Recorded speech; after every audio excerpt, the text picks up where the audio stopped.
நிலையத்தில் வெளிவந்திருக்கிற புதிய வேலை வாய்ப்பிற்கான தகவல்களை நம்ம இந்த வீடியோவில் பார்க்கலாம். மேலும் இந்த வீடியோவில் இந்த பணிகளுக்கான கல்வி தகுதி, வயது வரம்பு, சம்பள விவரங்கள் உள்ளிட்ட தகவல்களை டீட்டெயில்டாக பார்க்கலாம். நம்மளுடைய யூடியூப் சேனலில் அரசு வேலை வாய்ப்பிற்கான தகவல்களை ரெகுலராக அப்டேட் பண்ணிட்டு வரோம். மறக்காமல் நம்மளுடைய யூடியூப் சேனலை சப்ஸ்கிரைப் பண்ணுங்கள். டிஸ்கிரிப்ஷனில் கொடுத்துருக்க வாட்ஸ்அப் குரூப் லிங்க் மற்றும் டெலகிராம் லிங்க்கையும் கிளிக் பண்ணி நமது அரசு வேலை வாய்ப்பு குழுவில் மறக்காமல் இணைங்க. இன்றைக்கி இந்த வீடியோவில் இந்திய விமான நிலையங்களில் காலியாக இருக்கிற பணிகளை நிரப்ப airports authority of India limited பார்த்திங்கன்னா அறிவிப்பை வெளியிட்டிருக்காங்க. மொத்தம் பார்த்திங்கன்னா 389 காலி பணியிடங்களுக்கான அறிவிப்பு வெளியிட்டிருக்காங்க. அந்த அறிவிப்பில் பார்த்திங்கன்னா மேனேஜர் மற்றும் ஜூனியர் எக்ஸிக்யூட்டிவ் பணிக்கான அறிவிப்பு வெளியாயிருக்கு.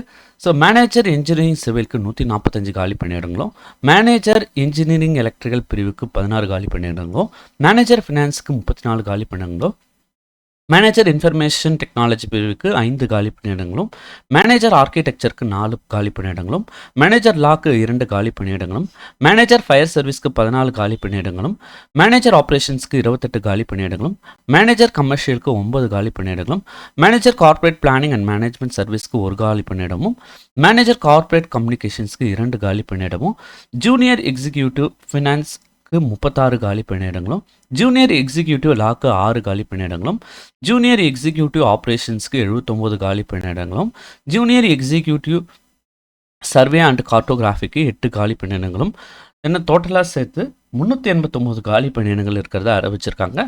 இதில் மேனேஜர் பிரிவுக்கு வரைக்கும் 255 காலி பணியிடங்களும், ஜூனியர் எக்ஸிக்யூட்டிவ் பிரிவுக்கு பார்த்திங்கன்னா 134 காலி பணியிடங்களும் கொடுத்துருக்காங்க. அடுத்ததான் இந்த பணிகளுக்கான கல்வி தகுதி என்னென்ன இருக்குன்னு சொல்லிட்டு நம்ம பார்க்கலாம். மேனேஜர் சிவில் பிரிவுக்கு பிஇ சிவில் முடிச்சிருக்கணும்னு தெரிவிச்சிருக்காங்க. மேனேஜர் எலக்ட்ரிக்கலுக்கு பிஇ பிடெக்கில் எலக்ட்ரிக்கல் இன்ஜினியரிங் முடிச்சிருக்கணும்னு தெரிவிச்சிருக்காங்க. மேனேஜர் ஃபினான்ஸ்க்கு பார்த்திங்கன்னா எம்பிஏ முடிச்சிருக்கணும்னு தெரிவிச்சிருக்காங்க, அல்லது சார்ட்டர்ட் அக்கௌண்ட் முடிச்சிருக்கணும்னு தெரிவிச்சிருக்காங்க. மேனேஜர் இன்ஃபர்மேஷன் டெக்னாலஜிக்கு பிஇ ஆர் பிடெக்கில் computer science, computer engineering, IT or electronics அல்லது எம்சிஏ முடிச்சிருக்கணும்னு தெரிவிச்சிருக்காங்க. மேனேஜர் ஆர்கிடெக்சருக்கு பிஆர்க்கு முடிச்சிருக்கணும். அடுத்தது மேனேஜர் லா பார்த்திங்கன்னா பேச்சுலர்ஸ் டிகிரி இன் லாவில் 3 வருஷம் அந்த படிப்பை முடிச்சிருக்கணும்னு தெரிவிச்சிருக்காங்க. மேலும் பார்த்திங்கன்னா அட்வொகேட் இன் பார் கவுன்சிலில் அட்வொகேட்டாக ரெஜிஸ்டர் பண்ணியிருக்கணும்னு தெரிவிச்சிருக்காங்க. மேனேஜர் ஃபயர் சர்வீஸ்க்கு பேச்சுலர்ஸ் டிகிரி இன்ஜினியரிங்கில் பார்த்திங்கன்னா fire engineering, mechanical engineering, automobile engineering முடிச்சிருக்கணும்னு தெரிவிச்சிருக்காங்க.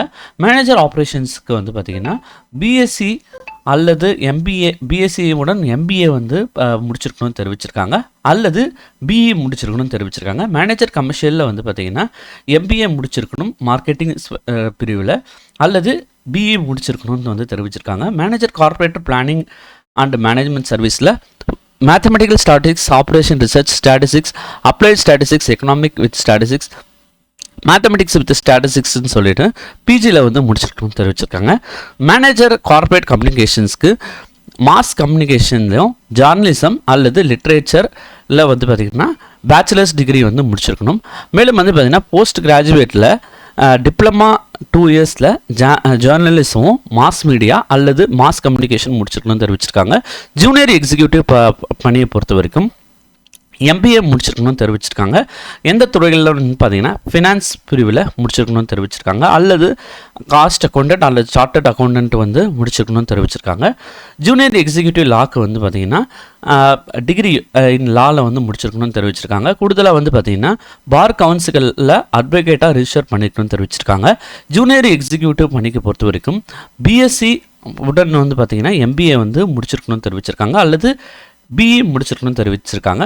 ஜூனியர் எக்ஸிக்யூட்டிவ் சர்வே அண்ட் கார்ட்டோகிராஃபிக்கு பிஇயில் சிவில் முடிச்சிருக்கணும்னு தெரிவிச்சிருக்காங்க, அல்லது எம்எஸ்சியில் ஜியாகிரஃபி அல்லது remote sensing and geographic information system முடிச்சிருக்கணும்னு தெரிவிச்சிருக்காங்க, அல்லது மாஸ்டர்ஸ் இன் ஜியோ இன்ஃபர்மேட்டிக்ஸ் அல்லது ஜியோமெட்ரிக்ஸும் முடிச்சிருக்கணும்னு தெரிவிச்சிருக்காங்க.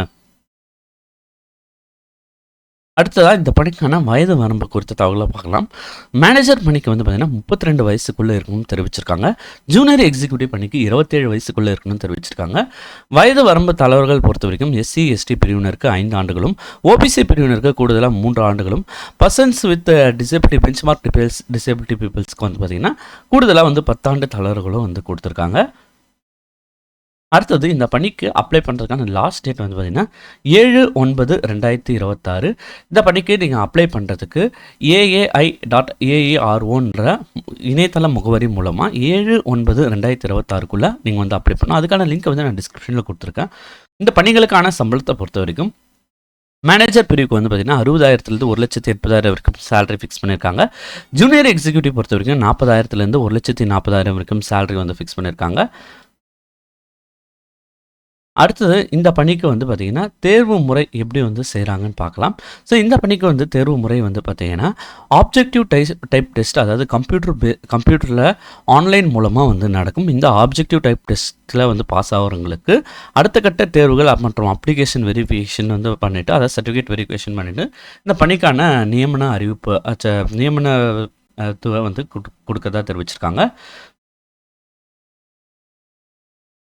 அடுத்தது வந்து பார்த்திங்கன்னா இந்த பணிக்கு எப்படி நீங்கள் அப்ளை பண்ணணுன்னா AAI.AEROன்ற இணையதள முகவரியில் நீங்கள் வந்து பார்த்திங்கன்னா 7/9/2026க்குள்ளே வந்து விண்ணப்பிக்கணும்னு தெரிவிச்சிருக்காங்க. அடுத்ததாக இந்த பணிக்கான தேர்வு கட்டணம் வந்து எவ்வளோன்னு பார்த்தீங்கன்னா 1000 ரூபாய் வந்து ஃபிக்ஸ் பண்ணியிருக்காங்க.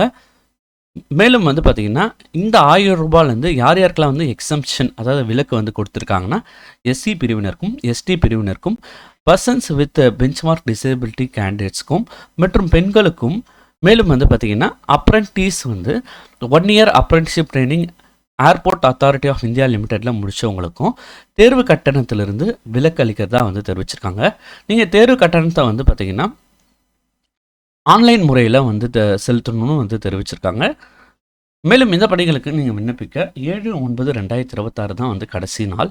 அதற்குள்ளே இந்த பணிகளுக்கு நீங்கள் உங்களுடைய குவாலிஃபிகேஷன் இருந்துச்சுன்னா கண்டிப்பாக நீங்கள் வந்து அப்ளை பண்ணலாம். மேலும் இது போன்ற அரசு வேலை வாய்ப்பு தகவலுக்கு மறக்காமல் நம்மளுடைய யூடியூப் சேனலை சப்ஸ்கிரைப் பண்ணுங்கள். தேங்க்ஸ் ஃபார் வாட்சிங் திஸ் வீடியோ.